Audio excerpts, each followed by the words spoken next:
ನಮಸ್ಕಾರ ಎಲ್ಲರಿಗೂ.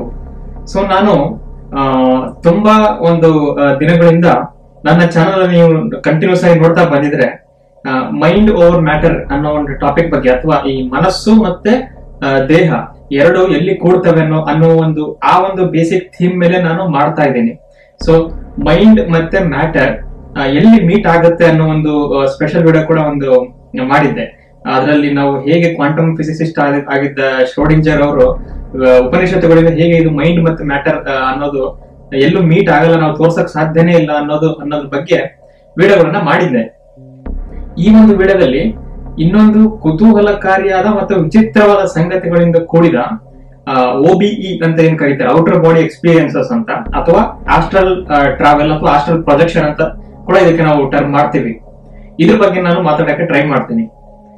So astral projection ನ ಬಗ್ಗೆ ನೀವೆಲ್ಲ ಕೇಳಿರ್ಬೋದು.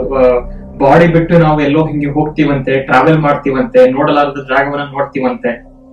ಸೊ ಇದ್ರ ಬಗ್ಗೆ ನಾನು ರಿಸರ್ಚ್ ಮಾಡ್ತಾ ಬಂದಾಗ ಏನಿದು ಆಸ್ಟ್ರಲ್ ಪ್ರೊಜೆಕ್ಷನ್ ಅಥವಾ ಆಸ್ಟ್ರಲ್ ಟ್ರಾವೆಲ್ ಅಂದ್ರೆ ಏನು, ಇದಕ್ಕೆ ಔಟರ್ ಬಾಡಿ ಎಕ್ಸ್ಪೀರಿಯನ್ಸ್ ಅಂತ ಕೂಡ OBE ಅಂತ ಶಾರ್ಟ್ ಫಾರ್ಮ್ ಅಲ್ಲಿ ಕರೀತಾರೆ.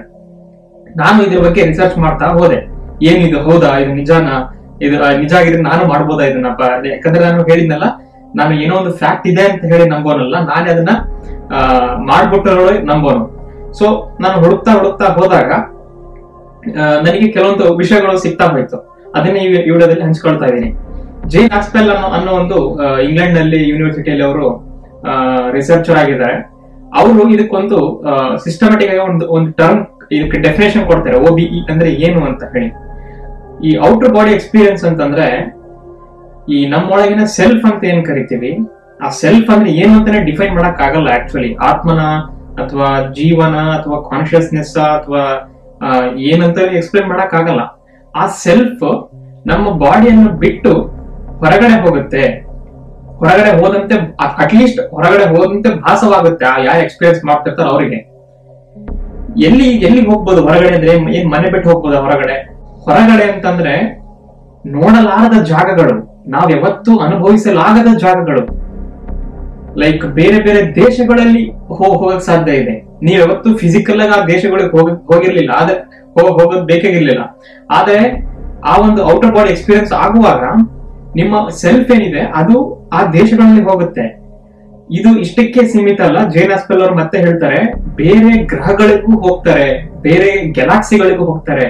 ಇದು ತುಂಬಾ ನನಗೆ ವಿಚಿತ್ರ ಅಂತ ಅನಿಸ್ತು. ಆದ್ರೆ ಏನಿದು ಇದ್ದಕ್ಕಿದ್ದಂಗೆ ಬಂದಿರೋದ, ಅಥವಾ ಇತ್ತೀಚೆಗೆ ಜನರಲ್ಲಿ ಈ ಒಂದು ಡೌಟ್ ಬಂತ ಔಟರ್ ಬಾಡಿ ಎಕ್ಸ್ಪೀರಿಯನ್ಸ್ ಅಂತ ನೋಡ್ತಾ ಹೋದ್ರೆ, ಇಲ್ಲ, ಇದು ಎಷ್ಟೋ ಸಾವಿರಾರು ವರ್ಷಗಳ ಹಿಂದೆ ಈಜಿಪ್ಟಿನಲ್ಲಿ ಕೂಡ ಇದರ ಬಗ್ಗೆ ಒಂದು ಕಾನ್ಸೆಪ್ಟ್ ಅವರು ಕೊಟ್ಟಿದ್ರು.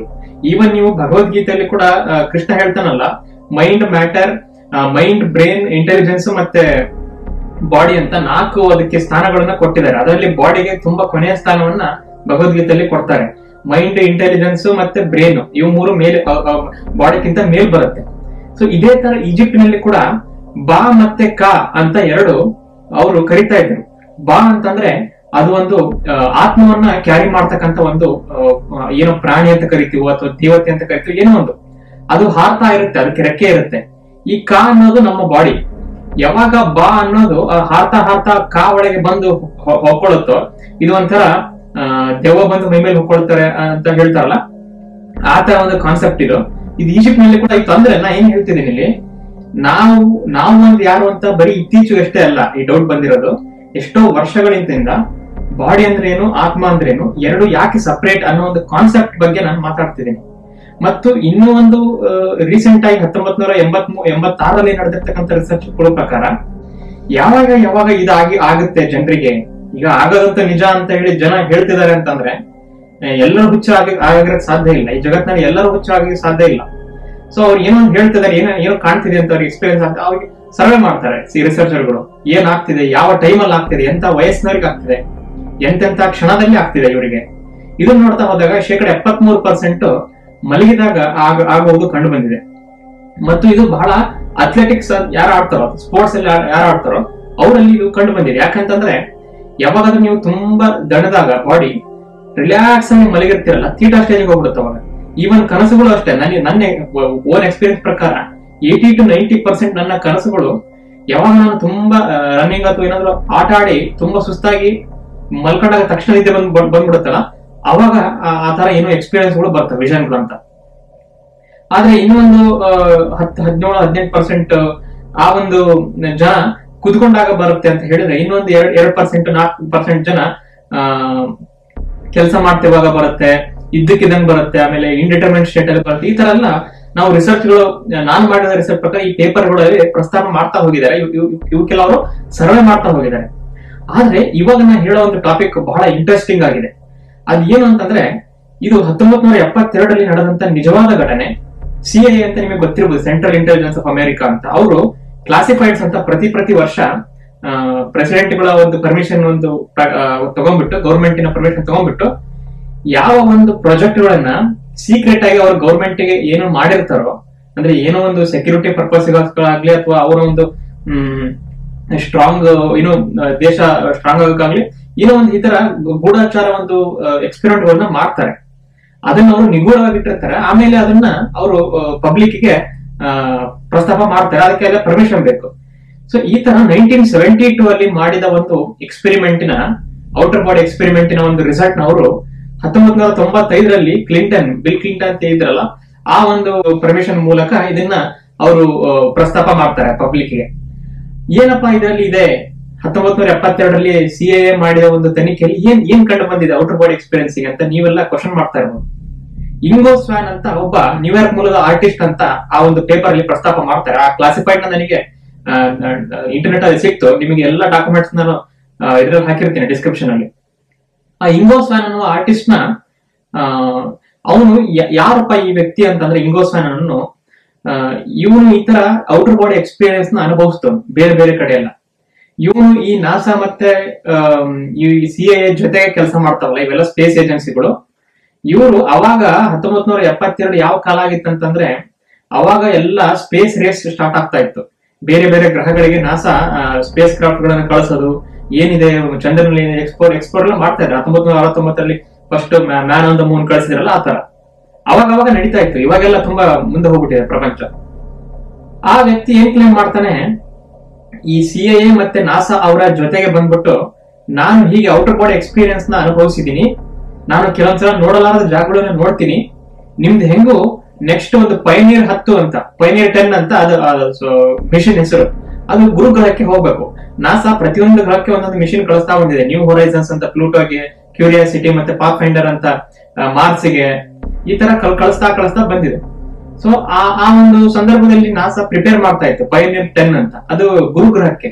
ಅವಾಗಿನ ಗುರುಗ್ರಹ ಹೆಂಗೆ ಅಂತ ಗೊತ್ತಿರಲಿಲ್ಲ, ಸುಮ್ಮನೆ ಗೊತ್ತಿತ್ತು ಅಷ್ಟೇ, ದೊಡ್ಡದಾಗಿದೆ ಹಾಗೆ. ಆದ್ರೆ ಹೆಂಗಿದೆ ಮೇಲ್ಮೈಯಲ್ಲಿ, ಅದರ ಏನು ಲಕ್ಷಣಗಳೇನು, ಅದು ಹೆಂಗ್ ತಿರುಗುತ್ತೆ, ಅದು ಏನು ಎಷ್ಟು ಚಂದ್ರಗಳಿದೆ ಅದಕ್ಕೆ, ಈ ತರ ಎಲ್ಲ ಮಾಡಕ್ಕೆ ಅವರು ಪ್ರಯತ್ನ ಪಟ್ಟಾಗ ಇವನು ಸಜೆಸ್ಟ್ ಮಾಡ್ತಾನೆ, ನಿಮ್ಮ ಸ್ಪೇಸ್ ಕ್ರಾಫ್ಟ್ ಹೋಗಿ ಗುರುಗ್ರಹವನ್ನ ನೋಡಿ ಬರಕ್ಕಿಂತ ಮುಂಚೆ ನಾನು ಅಲ್ಲಿಗೆ ಹೋಗಿ ಬರ್ತೀನಿ ಅಂತ ಹೇಳ್ತಾನೆ.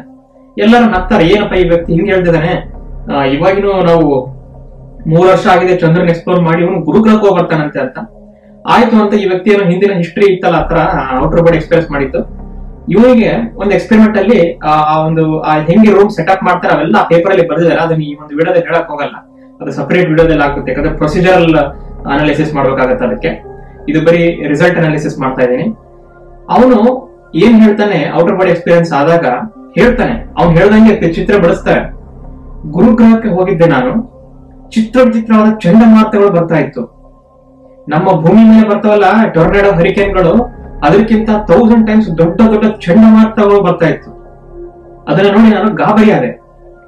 ನಾನು ಅಲ್ಲಿಂದ ಇನ್ನು ಸ್ವಲ್ಪ ದೂರ ಬಂದೆ. ಅವ್ನು ಎಕ್ಸ್ಪ್ಲೇನ್ ಮಾಡ್ತಾ ಇದ್ದಾನೆ. ಈ ತರ ದೂರ ಬಂದಾಗ ಗುರುಗ್ರಹಕ್ಕೆ ಒಂದು ರಿಂಗ್ ಇತ್ತು.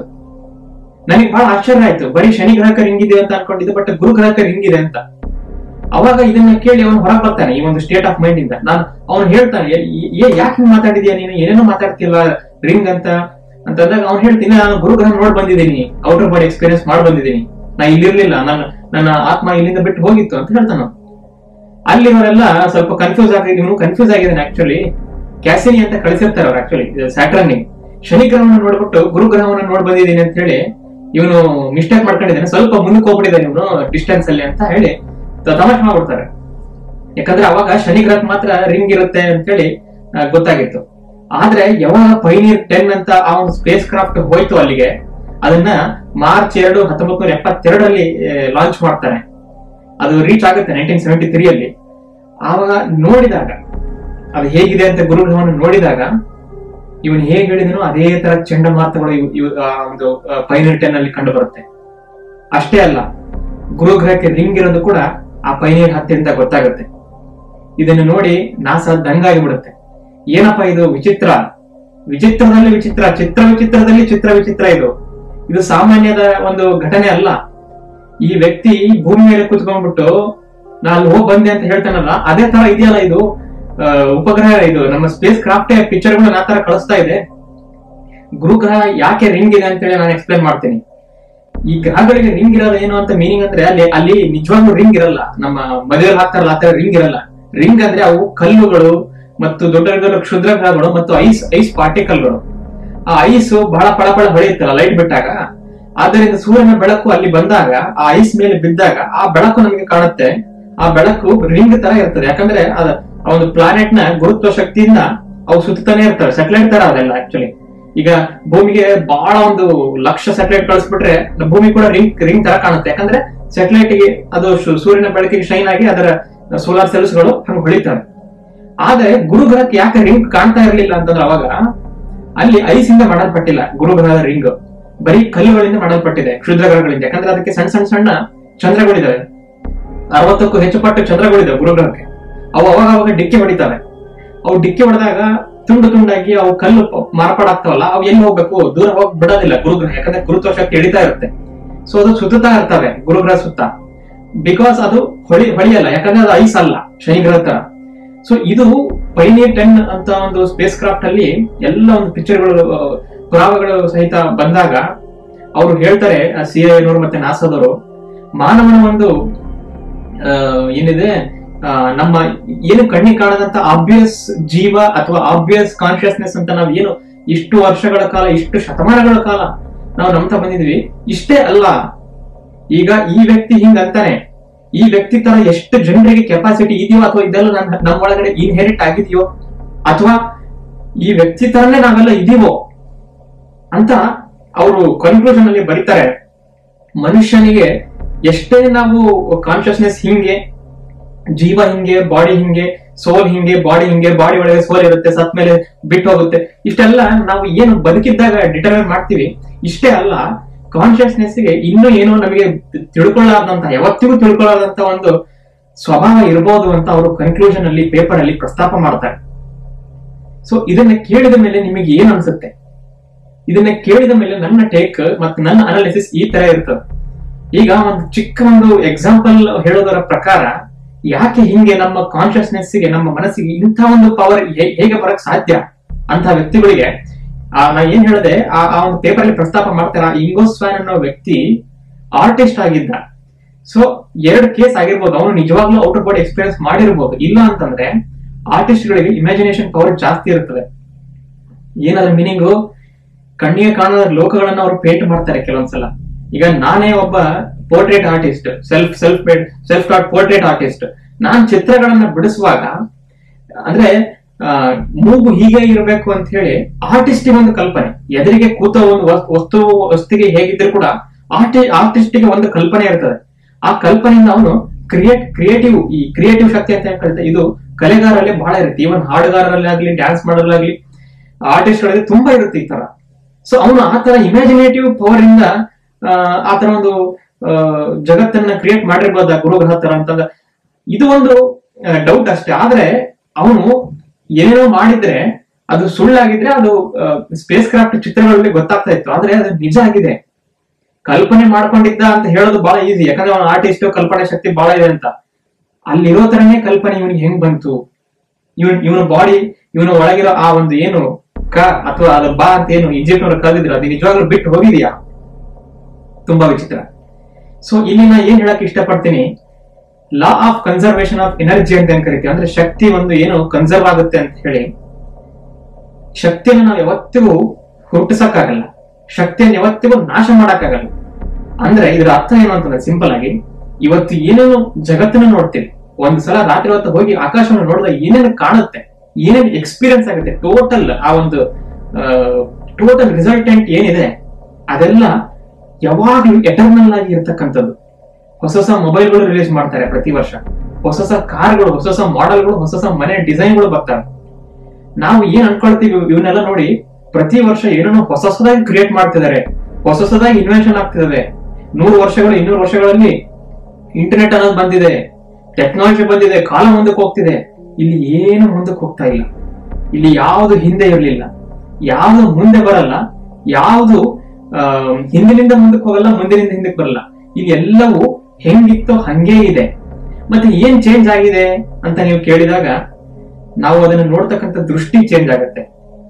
ನಾವು ಯಾವಾಗಾದ್ರೂ ನಮ್ಮ ಆತ್ಮ ಬಾಡಿ ಬಿಟ್ಟು ಹೋಗುತ್ತೆ ಅಂತ ಯಾವಾಗ ಮಾತಾಡ್ತೀವಿ, ಇದು ನಿಜ ಅಲ್ಲ. ಯಾಕೆ ಅಂತಂದ್ರೆ ನಮಗೆ ಬಿಟ್ಟು ಅಂತ ಹೇಳಕ್ಕೆ ಸಾಧ್ಯನೇ ಇಲ್ಲ. ಯಾಕೆ ಅಂತಂದ್ರೆ ನಾವು ಸಿಕ್ಕಾಕೊಂಡ್ಬಿಟ್ಟಿದೀವಿ ನಮ್ಮ ಬಾಡಿ ಅನ್ನುವ ಒಂದು ಚಿಕ್ಕ ಒಂದು ಸ್ಥಾನದಲ್ಲಿ. ಅಂದ್ರೆ ಹೊರಗಿಂದ ಒಂದು ಅಬ್ಜೆಕ್ಟಿವ್ ರಿಯಾಲಿಟಿ ಇದೆ ಅನ್ನೋದೇ ಸುಳ್ಳು. ಈಗ ನಾವು ಬಾಡಿ ಬಿಟ್ಟು ಹೋಗುತ್ತೆ ಅಂತ ಹೇಳ್ಬೇಕಾದ್ರೆ ಹೊರಗೆ ಏನಾಗತ್ತೆ ಅಂತ ನೀವು ಆ ಸ್ಥಾನದಿಂದ ನೋಡಿರ್ಬೇಕು.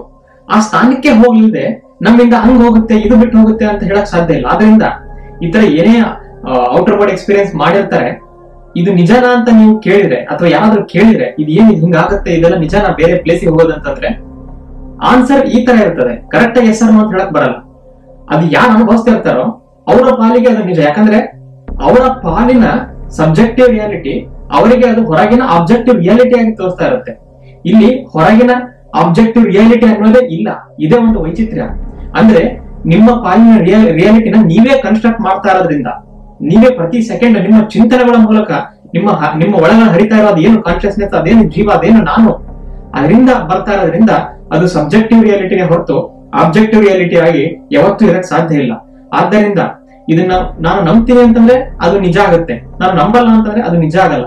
ಯಾಕೆ ಅಂತಂದ್ರೆ ಆಬ್ಜೆಕ್ಟಿವ್ ರಿಯಾಲಿಟಿನ ನೀವು ಹೊರಗಡೆ ಹೋಗದೆ ಅದು ನಿಜ ಅಥವಾ ಅದು ಸುಳ್ಳು ಅಂತ ಹೇಳಕ್ ಸಾಧ್ಯನೇ ಇಲ್ಲ. ನಾವು ಹೊರಗಡೆ ಹೋದಾಗ ನಮ್ಮೊಳಗಡೆ ಆ ಒಂದು ನಾನು ಯಾವತ್ತಿಗೂ ಇರೋದಿಲ್ಲ. ಆದ್ದರಿಂದ ಇಲ್ಲಿ ಏನೇ ನಿಜ ಇರ್ಲಿ, ಏನೇ ಸುಳ್ಳಿರ್ಲಿ, ಒಂದು ಮಾತ್ರ ಪ್ರಸ್ತುತ ಆಗುತ್ತೆ. ನಮ್ಮೊಳಗಿರೋ ಆ ಒಂದು ಕಾನ್ಶಿಯಸ್ನೆಸ್ ಆಗ್ಲಿ, ಆ ಒಂದು ಜೀವ ಆಗ್ಲಿ, ಆ ನಾನು ಆಗ್ಲಿ, ಏನಪ್ಪಾ ಇವನು ಪ್ರತಿ ಒಂದು ವಿಡಿಯೋದಲ್ಲಿ ನಾನು ಅಂತಂದ್ರೆ ಜಗತ್ತಿನಲ್ಲಿ ಸುತ್ತಮುತ್ತ ನೋಡಿ, ನಾನು ಬಿಟ್ರೆ ಏನೂ ಇಲ್ಲ. ಎಲ್ಲೆಲ್ಲ ನೀನು ರೂಪದಲ್ಲಿರೋ ನಾನುಗಳೇ ಇರೋದು. ಈಗ ನೀವಿದ್ದೀರಾ, ನೀವು ಅಂತೇಳಿ ನಾನು ಹೊರಗಿಂದ ಹೇಳ್ತಿದ್ದೀನಿ, ಬಟ್ ನಿಮ್ಮೊಳಗೆ ಬಂದಾಗ ನೀವಾಗಿರಲ್ಲ, ನೀವು ನಾನಾಗಿರ್ತೀರಿ. ಸೊ ಇದು ಒಂದು ಬಹಳ ವೈಚಿತ್ರ್ಯ. ಯಾವತ್ತಿಗೂ ಆಬ್ಜೆಕ್ಟಿವ್ ರಿಯಾಲಿಟಿ ಅನ್ನೋದೇ ಇಲ್ಲ ಅಂತ ಒಂದು ಯಾರು ಯಾವಾಗ್ಲೂ ಅದನ್ನ ತಲೆಯಲ್ಲಿ ಇಟ್ಕೊಂಡಿರ್ತಾರೋ ಅವರಿಗೆ ನಾನೇ ಈ ರಿಯಾಲಿಟಿ ಕ್ರಿಯೇಟ್ ಮಾಡ್ತಿದ್ದೀನಿ ಅನ್ನೋ ಒಂದು ಚೈತನ್ಯ ಒಳಗಿನಿಂದ ಬಂದು ಎಲ್ಲದೂ ಒಂದು ಕಾನ್ಶಿಯಸ್ ಡಿಸಿಷನ್ಗಳು ತಗೊಂತ ಲೈಫ್ ಅಲ್ಲಿ ಒಂದು ಒಳ್ಳೆಯ ಒಂದು ನಿರ್ಧಾರಗಳನ್ನ ಮಾಡ್ತಾ ಆ ಒಂದು ಈ ನಮ್ಮ ಅರಿಯಲಾಗದ ಬ್ರಹ್ಮಾಂಡಕ್ಕೂ ಮೀರಿದ ಒಂದು ಶಕ್ತಿ ನಮ್ಮೊಳಗಡೆ ಆ ನಾನು ಫಾರ್ಮ್ ಅಲ್ಲಿ ಎಲ್ಲರೊಳಗಡೆ ಹರಿತಾ ಇರ್ಬೋದು. ಆ ನಮ್ಮೊಳಗಿರೋ ಅನಂತ ಶಕ್ತಿಯನ್ನ ಅರಿಯದೆ ಈ ಡಿಪ್ರೆಷನ್ ಆಗೋರು, ಆತ್ಮಹತ್ಯೆ ಮಾಡ್ಕೊಳ್ಳೋದು ಈ ತರ ಮಾಡಿದ್ರೆ ನೀವು ಏನನ್ನ ಕಡೆಗಾಣಿಸಿದೀರ ಅಂತ ನಿಮ್ಗೆ ಐಡಿಯಾನೇ ಇರೋದಿಲ್ಲ.